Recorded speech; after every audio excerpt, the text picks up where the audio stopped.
همدردیشان رو ابلاغ بکنید به خانواده محترمشون، به فرزندانشون، به دامادشون، به همسرشون.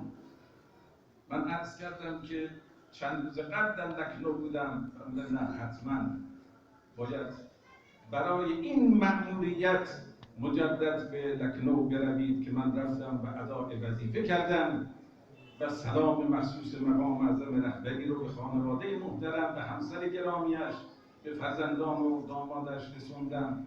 این نشانگر این بود که مرحوم کلب صادق رحمت الله علیه شخصیتی بود که نزد مقام معظم رهبری محترم بود، قابل احترام بود و ایشان اظهار تأسف کردن از درگذشت این خدمتگزار، لذا این ادای وظیفه را من انجام دادم.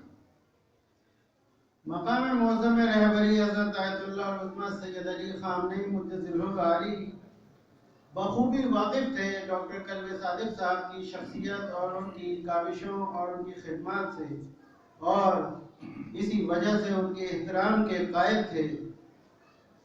میں ان کے تشییع جنازہ میں گیا تھا اور وہاں سے آنے کے 2 دن بعد دفتر مقام معظم رہبری سے فون آیا کہ حضرت آقا کا حکم ہے کہ آپ دوبارہ تشریف لے جائیں اور آقا رہبر معظم کا سلام مخصوص ان کے خانوادہ محترم، ان کی اہلیہ، ان کے بچوں، داماد کی خدمت میں پیش کریں اور ان کو تعزیت اور پرسہ آقا کی جانب سے دیں۔ میں نے فرمایا کہ میں کچھ دن پہلے ہی تشییع جنازہ میں ہو کے آیا ہوں، نماز جنازہ بھی ادا کی ہے۔ تو جواب میں یہ کہا گیا یہ حکم ہوا نہیں، یہ اس آقا کا حکم ہے کہ مخصوص ان کی طرف سے تشریف لے جائیں، لہذا ان کی حکم کو در حقیقت بجا لانے کے لیے میں دوبارہ گیا اور آقا کا سلام میں نے ان کی اہلیہ محترمہ، ان کے خانوادے کے لوگ، ان کے بچے، فرزندان، داماد کی خدمت میں پیش کیا۔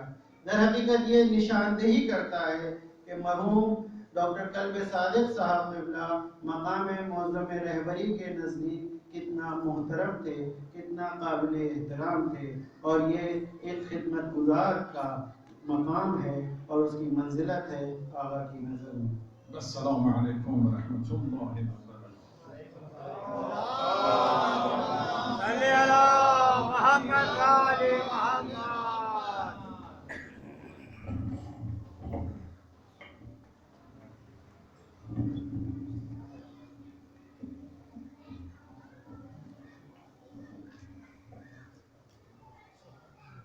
حضرت آیت اللہ مہدی مہتوی پور صاحب، ڈاکٹر کلب صادق صاحب کے افکار اور ان کے کارنامۂ نمایاں کو ائمہ طاہرین علیہ السلام کی سیرت طیبہ سے جوڑتے ہوئے بیان فرما رہے تھے،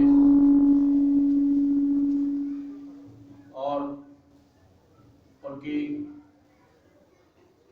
جتنی بھی محنتیں، جو کاوشیں اور جو ان کے کارنامۂ نمایاں رہے، اس کی بنیاد پر جو دنیا بھر میں ان کو احترام کی نظر سے دیکھا جاتا تھا، ان کو اتحاد اور ہمبستگی کا پرچم بلند کرنے والا اور سب کو پیغام اتحاد دینے والا کے عنوان سے ان کو پہچانا جاتا تھا، اور اسی بنیاد پر علمی کارناموں کو انجام دینے کی وجہ سے، محبت اور اتحاد کے پیغام کو ساری دنیا میں پہنچانے کی وجہ سے حضرت آیت اللہ العظمی سید علی خامنئی مجدد اللہ العالی کے خصوصی پیغام کے وہ حقدار بنے۔ ہم آقا کی تقریر کے بعد حرف التماس لے کے چلتے ہیں حجت الاسلام علی جناب مولانا کلب الشیخ صاحب قبلہ رضوی کی خدمت میں کہ وہ تشریف لائیں اور اپنے بیانات اور افکار سے آپ حضرات کو روشناس کرائیں۔ ڈاکٹر صاحب کے سلسلے میں جو افکار ہیں وہ آپ تک پہنچائیں۔ ایک سلامات پڑھیں محمد و آل محمد۔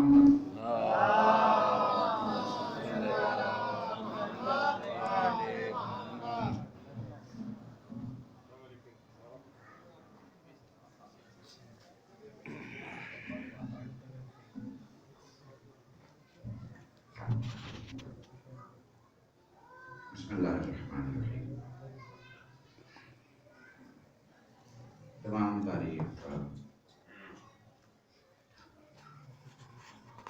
اس رب العالمین کے لیے جو رحمان بھی ہے اور رحیم بھی. دیکھیے وقت نہیں ہے اور پوری مجلس سنی ہے, آپ نے تقریریں سن لی. میرے خیال سے حضرت وجود اسلام علیہ مولانا جواد صاحب کو بھی تقریر کرنا ہے, اور پھر ہندوستان کے سب سے بڑے مدرسے اسے کہہ سکتے ہیں, مکاتب کے مسئول کل بھی سکتے ہیں. آپ موجود ہیں, جن سے آپ ذکر مولا سنیں گے انشاءاللہ.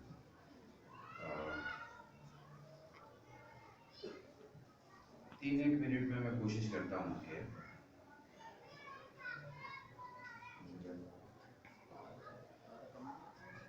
نہیں 3 منٹ میں ہو جائے گا, کیونکہ مسئلہ 10 منٹ کا نہیں ہے. آگا میرے بات تقریر کریں گے اور پھر مجلس بھی ہے تو ڈسٹرب نہ ہو, باتیں سمجھ لیجیے. سب سے پہلے بات افسوس سے شروع کرتے ہیں, پھر بات شروع کرتے ہیں ڈاکٹر کلبے صادق کی. افسوس کی بات یہ ہے کہ میرے خیال سے یہ علماء بھی تائید کریں گے, اور آپ میں سے جو لوگ یہاں پر پڑھے لکھے بیٹھے ہیں وہ بھی تائید کریں گے کہ ہماری انسانوں کی دنیا میں, مسلمانوں کی دنیا میں, اور بالخصوص ہندوستان کے شیعوں کی دنیا میں آدمی زندہ رہتا ہے تو اس پہ پروگرام نہیں ہوتا, وہ جب چلا جاتا ہے تو اس پہ پروگرام ہوتا ہے. آپ دوسری قوموں میں جائیں گے تو جب انسان زندہ رہتا ہے تو اس پہ پروگرام ہوتا ہے. تو یہ تھوڑا سا ہمیں چینج لانا پڑے گا کہ اگر ایک انسان یونٹی بنا رہا تھا تو ہم یونائٹ کیوں نہیں ہوئے کہ ایک یونٹی نہیں 10 یونٹی بن جائے. ایک انسان جب توحید المسلمین بنا رہا تھا تو ہم میں اتحاد کیوں نہیں آیا کہ 100 توحید المسلمین بن جائے. ایک انسان جب ڈھیر سارے مذہبی کام کر رہا تھا اکیلا تو ہم نے اس کا سپورٹ کیوں نہیں کیا کہ وہ ڈھیر سارے کو اور بھی بہت سارا, وکیل صاحب پورے غور سے سنیے, اور بھی بہت سارے کاموں میں تبدیل کر دے. اسے انرجی دینے کا کام ہم نے نہیں کیا, ڈسٹرب کرنے کا کام کیا. اور میرے خیال سے محسن صاحب قبلہ نے بہت اچھی بات کہی کہ انہوں نے کبھی کسی بات کا جواب نہیں دیا اور کبھی انٹرٹین نہیں کیا. اس کی بہت بڑی وجہ ہے کہ پڑھے لکھوں میں ایک مثال بولی جاتی تھی, سبھی بھائی بول کر وہ یہ کہ اگر کوئی انسان ایک بیوقوف کا جواب دے رہا ہے تو اس کا مطلب وہاں ایک بیوقوف نہیں ہے. اور ڈاکٹر کلبے صادق نے پوری زندگی یہی دکھایا کہ ایک ہی بیوقوف ہے, دوسرا بیوقوف نہیں. ان کی پریکٹیکل لائف جو تھی وہ یہ. تو یہ میں نے افسوس کا حصہ میرے خیال سے 1.5 منٹ کی پیریڈ بتایا آپ کو. اب رہا ان کی زندگی کا, تو دیکھیے ان کی زندگی کو سمجھنا کوئی 3 منٹ میں مشکل معاملہ ہے, چونکہ انہوں نے کام لکھنؤ میں کیا. اٹ سیلف بہت بڑی پرابلم ہے. لکھنؤ میں مدرسہ چلانا پرابلم ہوا, کالج کون چلا پائے, بہت مسئلہ ہے. دیکھیے ہر زمین میں ہر کھیتی نہیں ہوتی. مثلا آپ کو زعفران بونا ہے تو اس کے لیے کشمیر کی زمین چاہیے. آپ چاہیے کہ راجستھان کے ریگستان میں زعفران بولے, یہ نہیں ہو پائے گا. آپ کا بیج بھی ختم ہو جائے گا اور زعفران بھی نہیں ہوگے گا. آپ یہ دیکھیے کہ لٹریسی کی کیفیت کتنی ہے. لکھنؤ کو اس کی آبادی کے تناسب سے دیکھیے کہ وہاں ریشو کتنا ہے ایڈوکیشن کا, پڑھے لکھے لوگ کتنے ہیں, اور وہ پڑھے لکھے جو علماء کی قدر کرتے ہیں وہ کتنے ہیں. اس تناسب کو اگر آپ دیکھیں گے تو آپ کو لگے گا کہ جس عالم نے جہاں کہیں بھی جو بھی کام کر دیا وہ بہت بڑی بات ہے. بس اب میں پولیٹیکلی, سوشلی اور فرہنگی طور پر چیزوں کا انالائزیشن کر کے آپ کو بتا رہا ہوں کہ ڈاکٹر کلبے صادق اگر کسی دوسرے شہر میں رہتے تو وہ دوسرے شہر میں شاید زیادہ کام کر پاتے, مگر اس شہر میں رہنے کے ساتھ ساتھ انہوں نے جو کام کر دیا وہ کوئی دوسرا کر ہی نہیں سکتا, اس لیے کوئی دوسرا کلبے صادق ہو ہی نہیں سکتا. اب ایک بہت اہم بات, اور یہ آخری بات ہے اور یہی میں اپنی بات ختم کر دوں گا, اور وہ یہ ہے, میرے خیال سے یہاں میں 2 چھوٹے سے واقعے کا سہارا لینا چاہوں گا. وہ بڑا مشہور ہے کہ مولانا نے کشتی چلانے والے سے کہا بھائی کچھ سیکھا دکھایا تم نے, دین سیکھا ہے تم نے؟ اس نے کہا جی ہمیں تو مہلت نہیں ملی. تو کتنے سال کے ہو گئے؟ بولے 40 سال تو ہمارے ہو گئے. ان کا اب کیا سیکھو گے 40 سال کے اوپر؟ کچھ بچا تھوڑی ہے کہ تم اب سیکھو گے دین. تھوڑی دیر کے بعد طوفان کی آہٹ ہوئی. اس نے کہا سرکار آپ کو تیرنا آتا ہے؟ ان کا جی مجھے تو نہیں آتا تیرنا. ان کا میرے تو 40 ہوئے ہیں, بہت بچے ہوں گے, آپ کا کچھ بھی نہیں بچا. تو علم کتنا ضروری ہے اسے آپ بانٹ دیجئے کہ صاحب یہ تیرنے کا علم ہے اور یہ نہانے کا اور یہ کھانا کھانے کا اور یہ پانی پینے کا, تو بات سمجھ میں نہیں آتی. ویسٹ کنٹری میں تو آپ جاتے رہتے ہیں بھائی, وہاں تو سائنس کا محسن بھائی سائنس کا کوئی ڈپارٹمنٹ ایز اسپیسیفک نہیں ہے. وہاں اگر آپ ایم بی اے کر رہے ہیں, ماسٹر آف بزنس ایڈمنسٹریشن, تو اسے بزنس سائنس کہا جاتا ہے. یعنی ہر علم سائنس سے جڑا ہے, چونکہ سائنس سینس سے جڑی ہے, اور بنا سینس کے نہ علم دینا ہے نہ علم لینا ہے. سینس ہوگا تو یہ سب, ہندی میں کہا جائے وچاروں کا آدان پردان اس وقت ہوگا نا جب وچاروں کو جنم دینے والی بدھی آپ کے پاس ہوگی. بدھی نہیں ہوگی تو آپ کیا وچار دیں گے اور کیا وچار لیں گے؟ اب بہت سمپل سا فارمولا ہے. ایک شخص اور ہے جو مسجد کے کنارے اور باہر بیٹھا ہوا نماز پڑھ رہا ہے. ایک مولانا صاحب کا گزر ہوا. یہ دو واقعے سے نتیجہ آپ کو لینا ہے, میں نتیجہ دوں گا نہیں چونکہ وقت نہیں ہے. مولانا صاحب کا گزر ہوا, انہوں نے دیکھا ایک آدمی نماز پڑھ رہا ہے اور نماز میں کچھ غلطیاں. تو ان کا کتنے سال سے پڑھ رہا ہوگا؟ 40 سال سے پڑھ رہا ہے. بھائی تمہارے رکوع ٹھیک نہیں, تمہارا سجدہ ٹھیک نہیں, تو آگے بھی معاملات کچھ ٹھیک نہیں ہوں گے. اب پتہ نہیں تمہاری کتنی زندگی بچی ہے, تمہارا تو معاملہ خراب ہو گیا سارا کا سارا. تو اس بیچارے بوڑھے شخص نے مولوی سے روک کے کہا قبلہ میں ایک بات کہنا چاہتا ہوں آپ سے. کہو کیا کہنا چاہ رہے ہیں؟ کہ قبلہ مانا آپ کے حساب سے میری نماز ٹھیک نہیں ہے, لیکن اللہ کے رجسٹر میں میری حاضری تو ہے. سو میں نے دونوں چیز آپ کو سنایا ہے, دونوں چیز کو آپ سمجھیے. ان دونوں میں سے ایک خاص چیز ہے جس کا نام کیا ہے, وہ میں امام رضا علیہ الصلوۃ والسلام محمد والے محمد ایک روایت سے کنکلوڈ کروں گا. فرماتے ہیں ہر چیز فنا ہو جائے گی, عالم باقی رہے گا. فرماتے ہیں ہر چیز فنا ہو جائے گی, عالم باقی رہے گا. پھر فرماتے ہیں عالم بھی فنا ہو جائے گا, عامل باقی رہے گا. وہ جو عمل کرنے والا عالم ہے وہ باقی رہے گا. پھر فرماتے ہیں وہ بھی فنا ہو جائے گا مگر مخلص باقی رہے گا. میری ساری تقریر کا ایک ہی خلاصہ ہے, قلب صادق بننے کے پہلے مخلص بننا پڑتا ہے. جب آپ مخلص بن جائیں گے تو آپ کی میت تو اٹھ جائے گی مگر آپ کی ذات کبھی ختم نہیں ہوگی. مجھے لگتا ہے ہم سب کو ضرورت ہے اپنے اندر اخلاص پیدا کرنے کی. اگر آج بھی سامنے انسان آ گیا ہے تو اس انسان کو اس لیے عزت دیجئے کہ اسے اللہ نے بنایا ہے, اور مسلمان آ گیا ہے تو اس لیے عزت دیجئے کہ وہ نبی کو پیارا ہے, اور اگر شیعہ آ گیا ہے تو اس لیے کہ آپ کے 12 اماموں کو وہ بہت پیارا ہے. انہی جملوں کے ساتھ آپ سب سے خیرات دیجئے. اللہم صلی اللہ محمد اللہم صلی اللہ محمد والے محمد. بہترین تقریر فرما رہے تھے, اور واقعاً میرے پاس وہ الفاظ نہیں ہیں کہ میں آپ کی تعریف میں وہ الفاظ دہرا سکوں, لیکن جن باتوں کا ذکر کیا ہے وہ اپنے آپ میں ایک اعلیٰ ترین فکر ہے. اب چونکہ ہمارے پاس بہت زیادہ وقت نہیں ہے, اور آخری تقریر کے لیے حجت الاسلام والمسلمین عالی جناب مولانا کلب جواد صاحب قبلہ سے ہم گزارش کریں, اور ساتھ ساتھ میں ہم گزارش کرتے ہیں جناب حسن علی صاحب سے جو مرثیہ خوانی فرمائیں گے تقریر کے فوراً بعد, لہٰذا وہ بھی اسٹیج پر تشریف لے آئیں. ہم اب التماس لے کے چلتے ہیں حجت الاسلام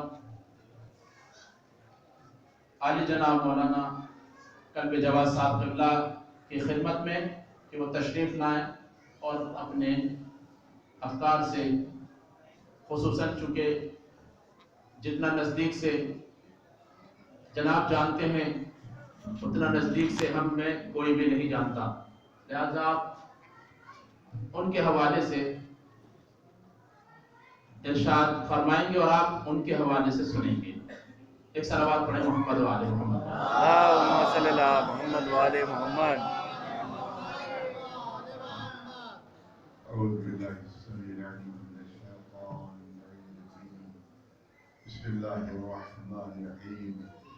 قال الله تبارك وتعالى في كتابه المبين وهو أصدق الصادقين